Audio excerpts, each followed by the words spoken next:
Сәлем достар, қалайсыздар? Бүгін сіздермен этно-чокер жасап үйренетін боламыз.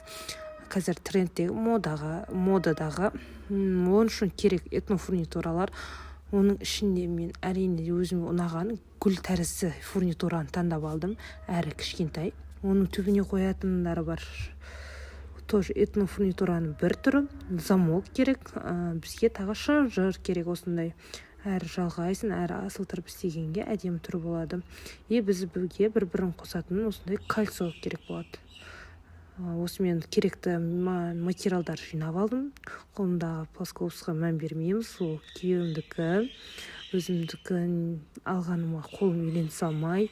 Қолдан алмадым дұрыс. Өзімде ұнамады. Мен бірінші фурнитура алып бастағанда осы плоскоуспен бастадым.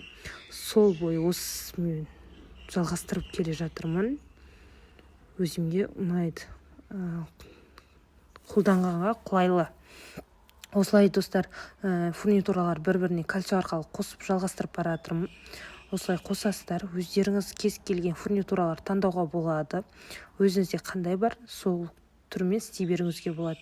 Ләжі болып жатса, енді кіші размерлер дұрыс болады. Өйткені бұл мойынға тағылатын болғаннан кейін үлкені дұрыс көрінбей қалады. Ал қазір мен фурнитуралар бір-біріне жалғап жатырмын. Осылай фурнитураларды бір 10 шақтысын бір-біріне жалғайсыз. Мойынның көлемі болады. Міне. Түсінбеген жерлеріңіз болса, қызықтырған сұрақтарыңыз болса, комментарийға жазып кетіңіздер. Ал мен фурнитураны істеп болдым. Міне. Істеп болғаннан соң қойып көреміз. Қалай өздеріңізге қандай фасон, қандай мода ұнайды, соған қарай істей бересіздер. Мысалы, мен шынжыр өлшеп алайын деп тұрмын енді астына. Осылай шынжырлар керек өлшеумен кесіп аласыздар.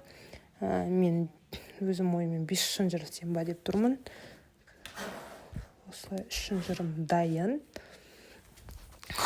Шынжырларды дайындап, енді чокерге ілеміз. Чокерде әдемі көріну үшін барынша өздеріңіз идеяларыңыз қосып істеуге болады. Мен санап алып, қақ ортасынан істеп бара жатырмын. Бәрін өлшеп, санап істеген дұрыс. Осылай жалғап шығып жатырмын. Енді шынжырды жалғап жатырмын чокерге. Осылай жалғап алғаннан кейін бірінен кейін бірін жалғап кете бересіздер. Аса қиын емес. Негізі чокер ең оңай түрі. Қазір әрі трендте, модада. Өздеріңізге осылай чокер жасап тақсаңыздар болады.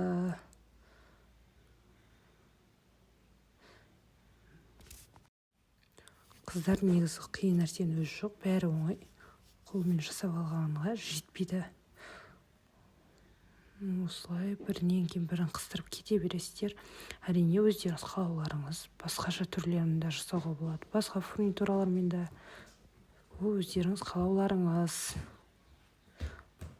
Ал енді мен бәрін істеп болғаннан кейін асты жағын істеп жатырмын. Көріп тұрғандарыңыздай астына жалғап шығатын болып жатырмын.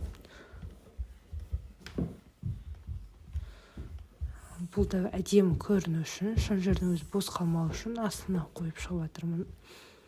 Бұл фурнитураның түрлері бар. Кез келген түрін таңдап істеулеріңізге болады. Менің чокерім дайын болып қалды. Енді қыстыратын жағын, замоктарын істеп жатырмын. Тағуға ыңғайлы болу үшін шынжырды көптеу қалдырғанда дұрыс. Өйткені мойынды қысып тұрмау үшін. Ал менің этно-чокерім дайын. Лайк басып кетіңіздер.